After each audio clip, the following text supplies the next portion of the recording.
All right. So, okay, we're recording this meeting. Awesome. Welcome to our first Healthy Happy Hour. I'm Raina, and I'm a certified health coach. And I have my awesome co-host here, Joelle. She's a personal trainer.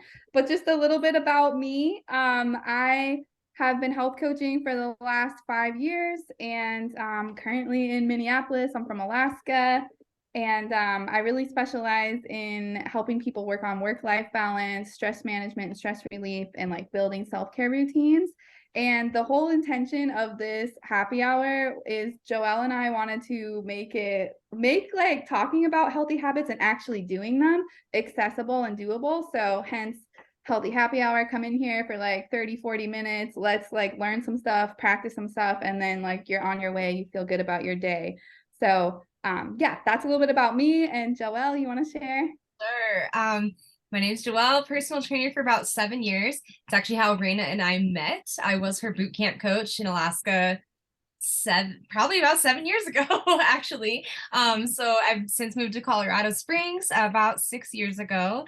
And now my fitness world, I guess, has evolved into a wellness world. And it's more about how everything affects your life in the positive ways and just kind of letting the other things go, because that's really where I think the magic is, and the health esteem, we like to call it. Finding things that make you feel happy right now, just like this call. The point of it is to make you feel good right now, and then the rest is kind of a happy side effect. So yeah, we're really excited to share some things with you and hear what you guys have to say, and hopefully just benefit all around. Yes, awesome.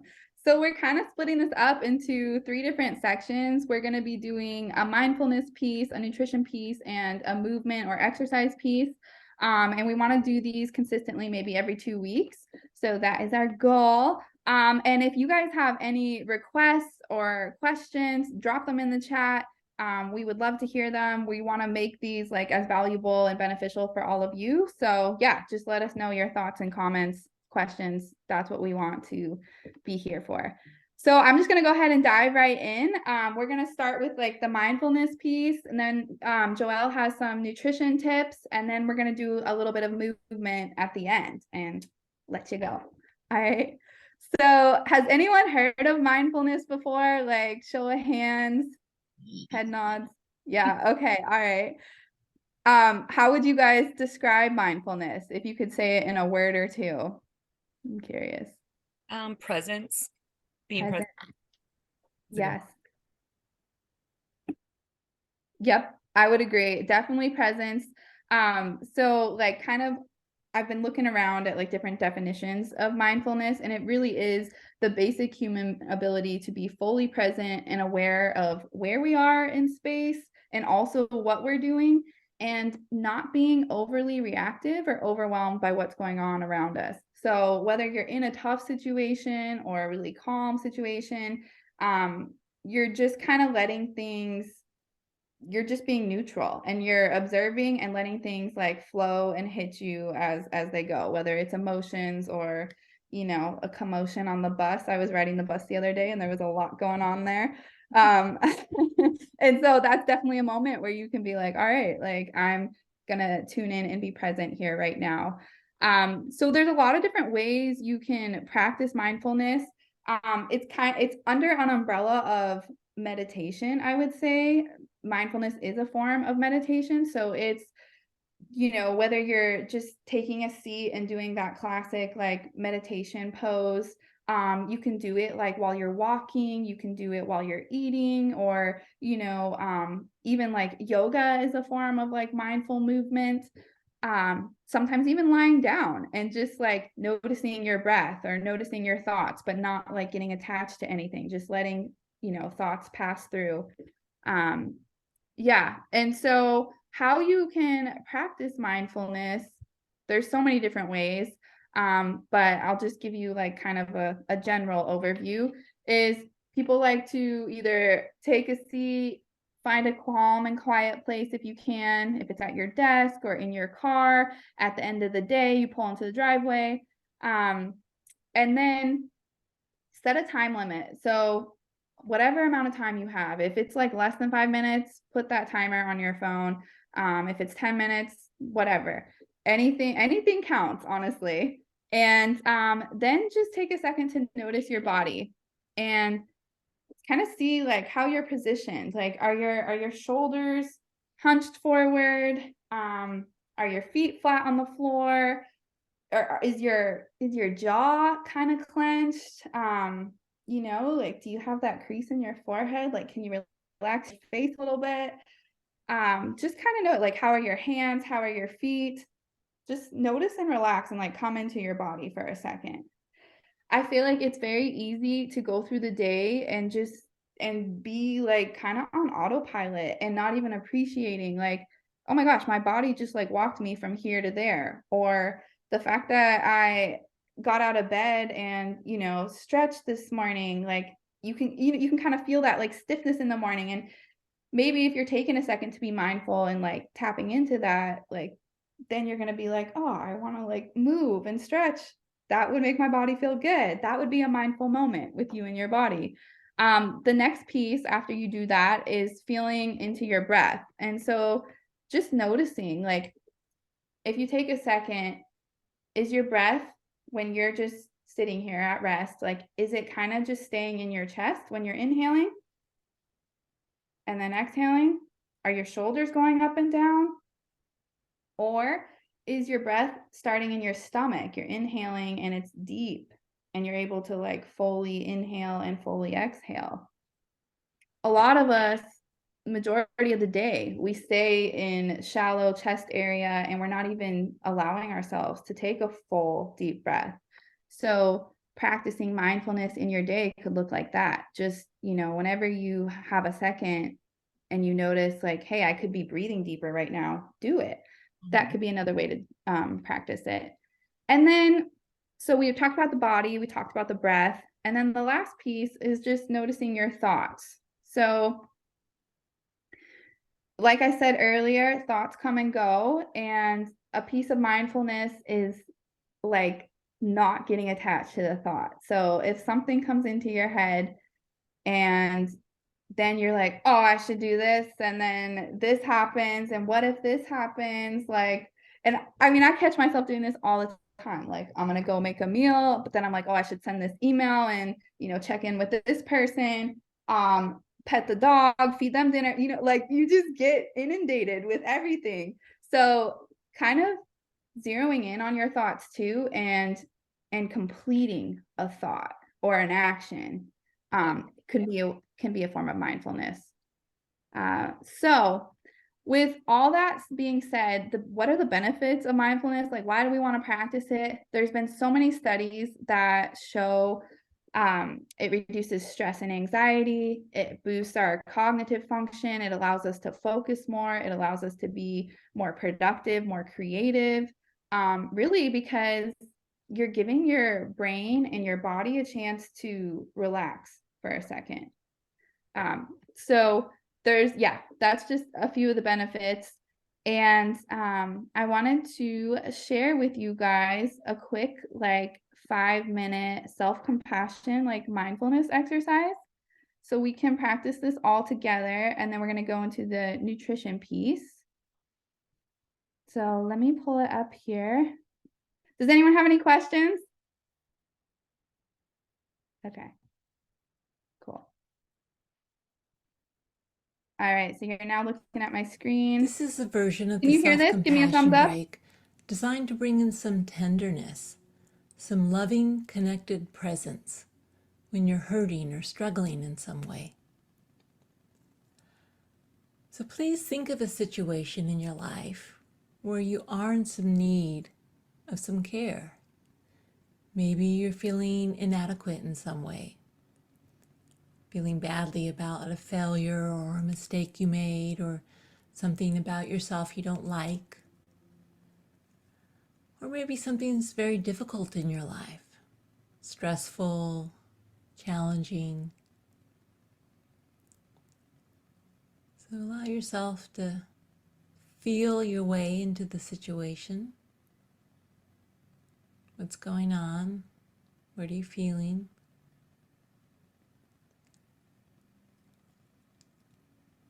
And also feeling the distress in your body if you can, right? So dropping out of your head into your body, feeling the discomfort.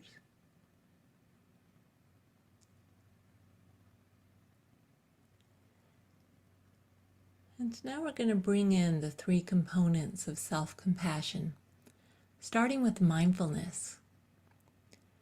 So mindfulness, when it comes to tender acceptance, is really just about being present with what is. Right? Being present and validating the pain. So saying to yourself something like, this is really hard to feel this or to experience this. Right? This moment is painful. It's a moment of suffering.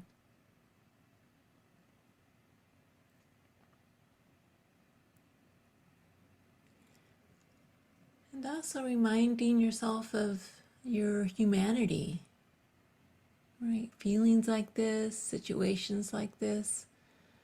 This is part of being human. There's nothing wrong with me for feeling this way. And I'm certainly not the only one.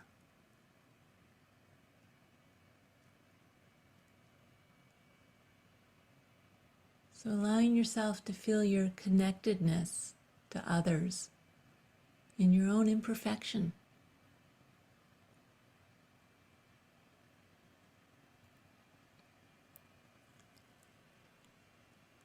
And then finally, we want to bring in some kindness.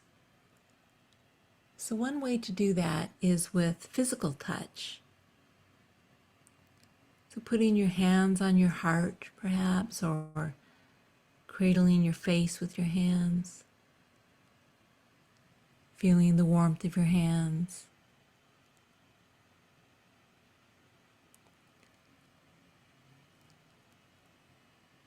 And saying something kind to yourself, which is exactly what you need to hear in this moment. Maybe it's a message of acceptance. It's okay to be imperfect. Or a message of support. You know, I'm here for you. It'll be okay.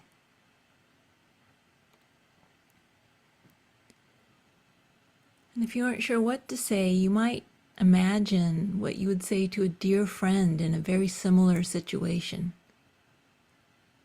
What words of care and comforting would you use to help your friend?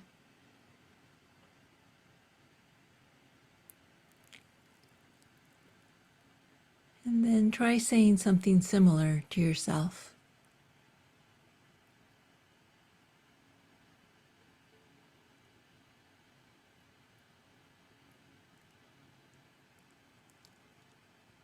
And now letting the practice go, just allowing yourself to be exactly as you are in this moment. And if you're feeling any distress, you can always try grounding your feet in the floor, feeling the soles of your feet, feeling that stability.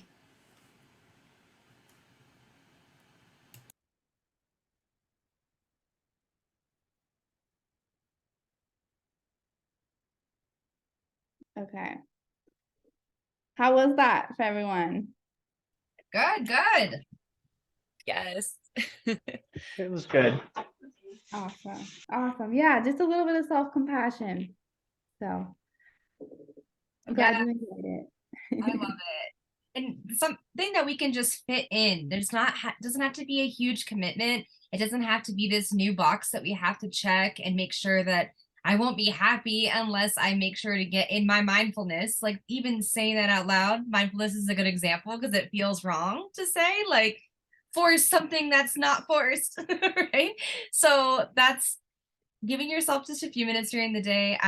If I'm feeling like I am unfocused, that's a great one for me to just be like, all right, I'm going to take 5 minutes because whatever it is that's distracting my brain will go, right? And then I can get back to what I'm trying to do. All right, and on to nutrition.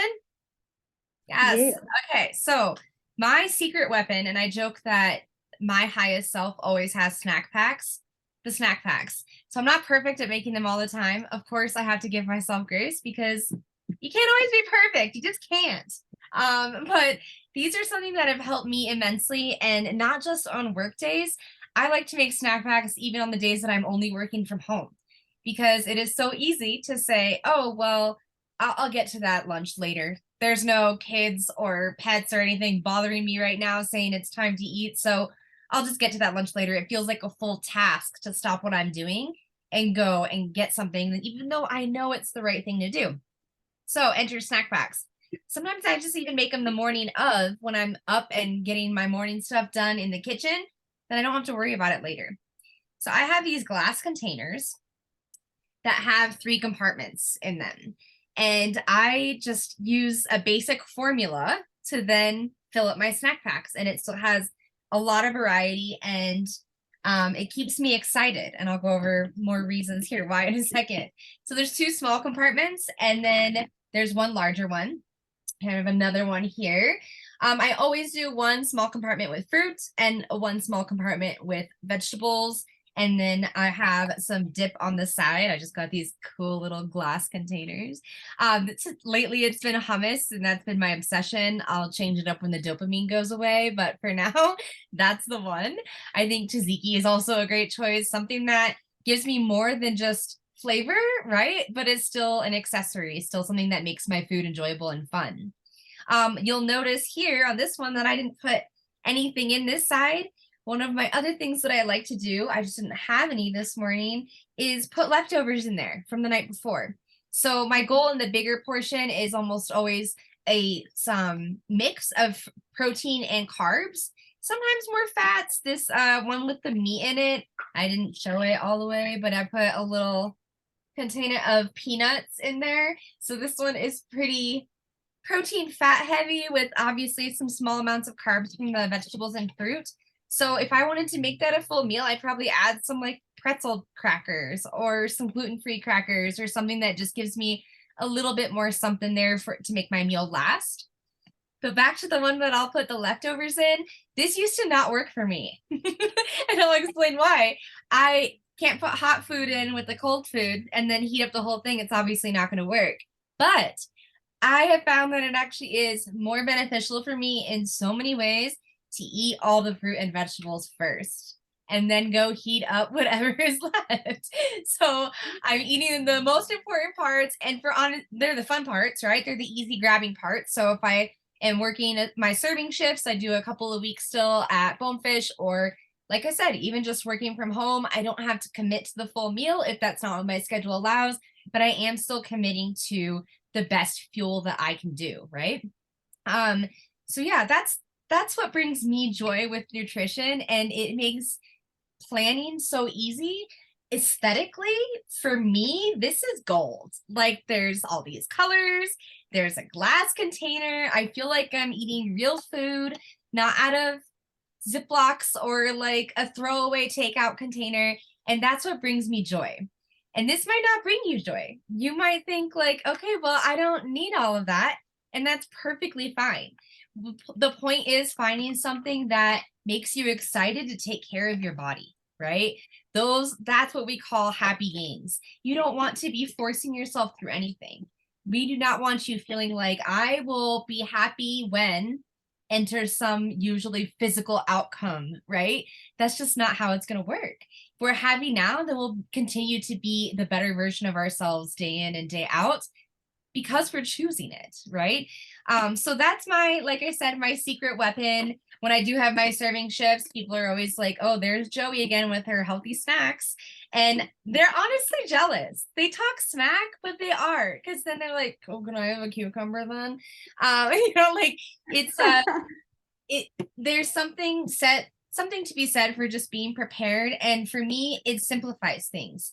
I don't have to do this big full week meal plan where I feel like I'm committing to eating the same foods over and over again. Sometimes that works, sometimes it doesn't. And so for me to be like, the hardest meals are the ones that are in the middle of the day, the ones that I try and like skip over. So to make it so that I'm excited to eat them, I keep it simple: fruit, veggie, meat and protein, accessory on the side. but then I know that can still have tons of variation. So every time I go to the store, I get fruits and vegetables. That can rotate through and it doesn't have to feel mundane, even though the planning of it and the execution of it is simple. And I think that that's where a lot of people miss when they try and make changes to get towards the better version of themselves is there has to be some simplicity to it for it to be sustainable. You don't see yourself making meals a week in advance for the rest of your life. It's probably not something you should do for a long length of time, maybe a week, until you say, oh, now I see which parts of these are necessary to me. They can be the catalyst component, the catalyst habit that says, now, oh, I feel good, so I want to go move. I feel like I have energy, so I'm not going to have the sugar I really didn't need, and I just was going to eat out of habit. So these are the types of little changes that can make you feel so much better and then exponentially more impactful. You guys have any questions on that, or like types of things? I had pictures, but I didn't upload them yet. So I usually take pictures of most of the ones I make. They bring me that much joy, right? Yeah. No questions? Any thoughts, comments, concerns? You inspired my daughter, who is a server. Like we went on an event together, and then my daughter like meal prepped a bunch of stuff. But the thing is, she missed the point. She went too hard, and it was so overdone that it was all the same meals in the containers that she like did it for a week, and then she never did it again. So I love that you say that. Like it's important to make it fit for you and not miss the point of like the joy of it. Yes. Once it becomes a job, right, that does the same thing. It just kind of, it has this big potential happiness, and then you added the job to it, and now you're like, I mean, I guess it was okay for a second.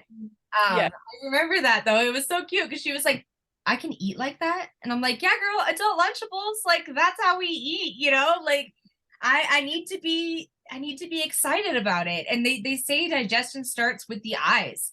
And how often do you feel like a meal that you really didn't want to eat, like, oh, well, that made me satisfied and really, I'm actually happy I ate that.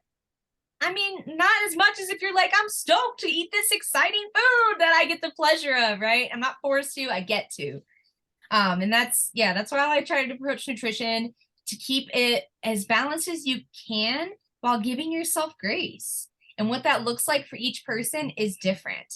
And it's hard to be unbiased and to not judge yourself too harshly, and also give yourself the push when you need, but just being as insightful as you can, taking the time to feel through, to be mindful of what it is that you're doing, that can really be the make it or break it. I think the magic key for sure. Yes. Cool. Okay. Shall we move? Yeah. Okay. So I didn't want to do anything where we're going to have to get up and down and like throwing ourselves around, because I don't know how much space everybody has or what they're willing or wanting to do today. So I'm just going to turn on a little music on my phone. So I don't think you'll be able to hear it any crazy loud or anything, but I'll also have a timer going. So we're just going to do some movements. We'll do them probably looking at the clock once or twice through, get the blood pumping a little bit, and move on with our day. Sound like a plan? Yeah. Okay. Move anything you need. I'm going to just move my chair out of the way. Yeah, that's enough space. All right. As far as I want you to do what feels good to your body, this isn't a let's make sure that we get in our sweat sesh, because that too doesn't need to be a form of punishment. We're just moving to get the rest of our day, or to get excited about the rest of our day, right? We're going to start off with squats. I'm just going to have a timer, so go at whatever speed feels good to you. And when the timer buzzes, I'll tell you the next exercise, and then we'll move on to that. Okie dokie. Let's see. I was just gonna say too, if anyone doesn't want to keep their video on, we'll trust that you're doing it. I totally understand. For sure. All right, we're gonna start off with squats, wherever's comfy with your feet. Just make sure that your knees and toes are going the same direction. All right. There's our buzzer. Let's do it. Okay.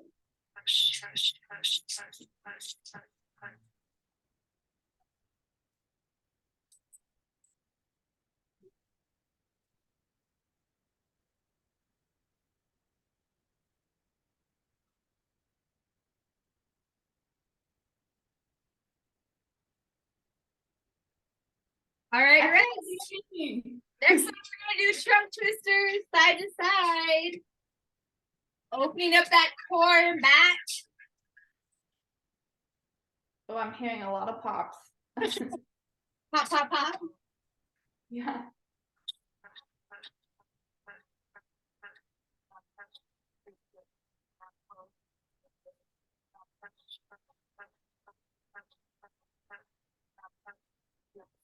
All right, next, take a big step back and then just open up one side of the core. Switching sides.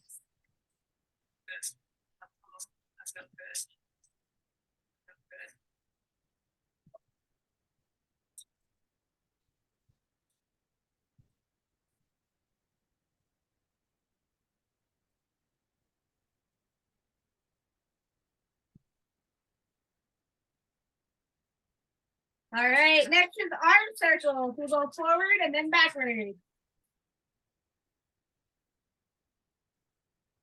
Yes. Loosen up those shoulders. Ooh, baby. All the cracks.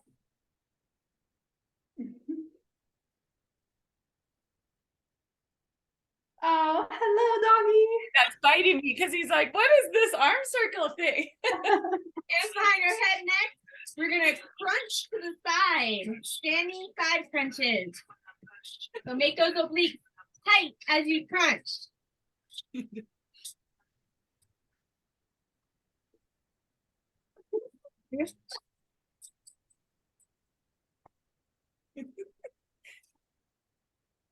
Oh. He wants to work out too. Oh. Next, we're gonna open our chest real big and then give ourselves a quick hug. Scapulas go towards each other, then they open up. Oh, Uzi, what's up? He heard you. He looked really.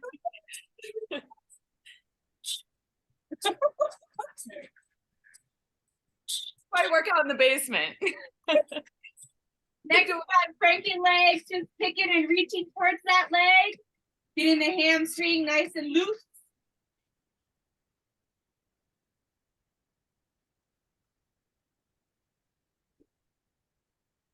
Ready.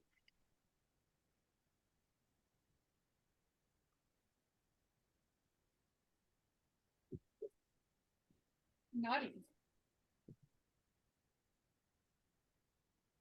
Next, we have touchdowns. You're just gonna step out with one leg, touch the ground, and then other side. You feeling saucy, you can jump into it. Stop.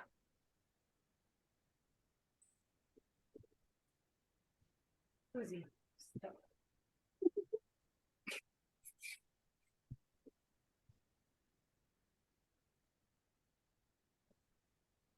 All right, from the top, one more time. Squat neck.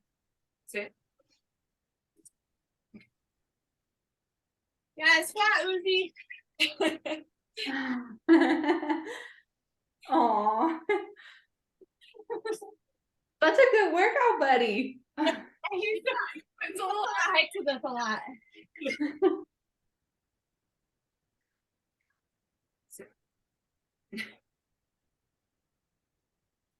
All right, next buzz is trunk twisters. Trunk twisters. All right. Sit. Go side. Go side. Go side.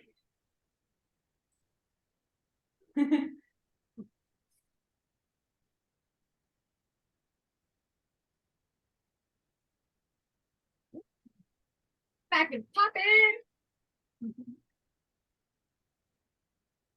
All right, big step back, core stretch.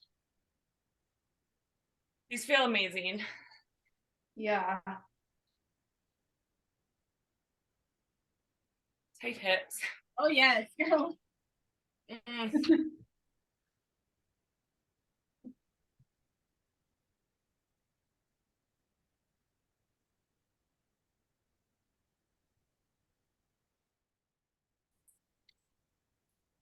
All right, next step of arm circles. There we go.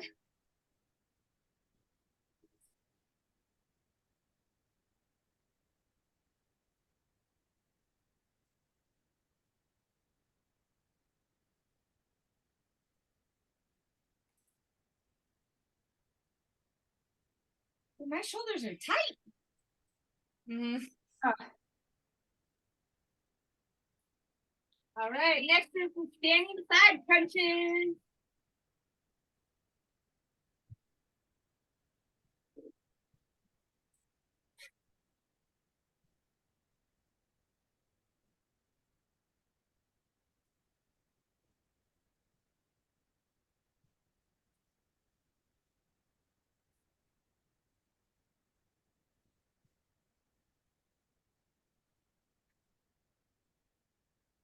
All right, next is open up the heart, self hug. Woo, the office is a lot hotter than the garage.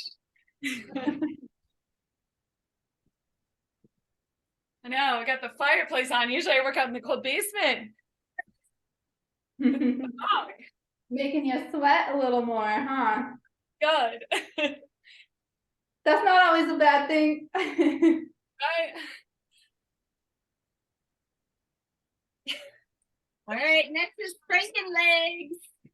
Two more, we almost there.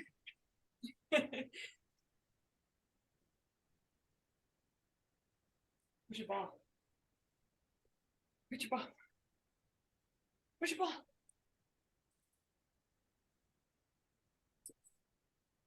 Uzi.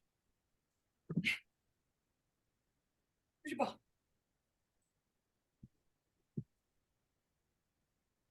Last one, touchdown.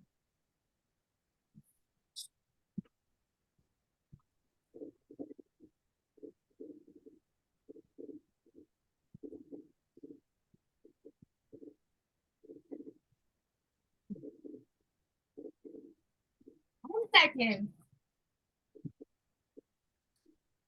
Stop. Ouch.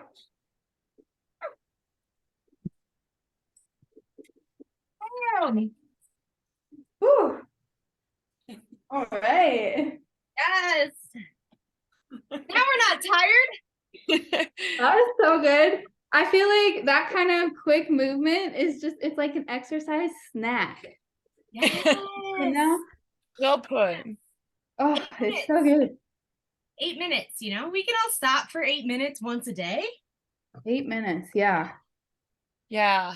Mm. I just Raina, I was talking to our team about this because like we're fortunate, right, being self-employed that we move a lot. Like, and Yeah. one day we had 3 meetings at one time. So it was like 5 hours of sitting. And I couldn't believe how awful that was. Like Yeah. I enjoyed the meetings, the sitting. And my ladies were like, well, I do that every day. I'm like, what? Well, you get up like 8 minutes. Like you got Yeah. minutes to do this. And it's so much more like than calories. Obviously, 8 minutes is not going to be like calories, but I mean, you feel like, oh, I'm alive. I can do things now. And that's the perfect like movement snack. I always say movement breaks, but I'm going to have to put snack in there because snack packs and I just like snacks. Now we got this. Yeah. Yes. Any and all related foods or things related to food I'm in. But yeah, it can just be that mental boost and you're like, now I can do the things, now I can finish the day. I love it. Literally. No, that was so good. Yay! And yeah, Emily, I love what you said about like, I mean, this can be applied for people in office settings or who are working from home, working a lot of back-to-back meetings. I actually stopped and did this in a meeting the other day. It was with some other like entrepreneurs, but we had been on there over an hour and like the meeting went for another 30 minutes and I was like, you guys, like, can we just stop? And I made everyone do 30 squats. We just like drop everything, come on. And they're like, I didn't know this was, they were giving me such a hard time. Like, didn't know this was a workout class. I'm like, It's not. it's just a quick Human minute. class. Yes, we're Yeah. humans. Well, we've Yeah. normalized unhealthiness, we've normalized sitting, and it's abnormal to move your body now, which our bodies are like, no, it's not. So, Right. Yeah. Right, but I think that's why it feels like such a chore, right? On the front end, if you don't let yourself feel the benefits, then it's going to feel like work. Right. Yeah. Right. I mean, everything we just did was not just like you could feel strengthening and your heart rate coming up a little bit, but you also feel mobility, right? The hip opening with the core and just Yes. Yeah. That was my goal. I was like, okay, let's knock it on the ground and let's do more than just muscular and jumping. Like, yeah. That was so good, Joelle. Like, you're such a natural. Thank you for sharing that. Yeah. And like for anyone too, if you don't even have the 8 minutes, like throw on your favorite song and just like dance in your office or, dance around at home or something. Like that's 3 or 4 minutes. Yeah. Just quick. Yeah. And especially choose a song from high school, live your best life, feel like you're doing your thing. And like, that's again, what does it do outside of the movement? The movement just solidifies it. And that's what I feel like if you think about, oh, I want to be more energetic right now. And then you go do something like that, you're telling your body, this makes me energetic. Right. So that's that extra layer of good. They say energy creates energy, right? yeah. I mean, look at it. He is energized. Yeah. No caffeine necessary. Let's go. Yes. Well, and animals will teach us that, right? Like I would just took the dogs out and all of a sudden they're like, oh, I have this energy, and they just run. They don't they aren't looking for an outcome. They're like, whoa, I feel this, I got to do this, and just paying attention to their body. Like you said earlier, I think it was you, Raina, just paying attention to your body. Yes. Listen, be mindful. Yes. I love dogs. We can learn so much from them. I mean, they're really good at being mindful and present too. Like talk about presence. Like dogs are in that. Yes. Sure. Nothing before or after. Yes. This here moment. That's it. Love it. All right. Well, I want to like honor everyone's time. We did it right at 45. Yes. So,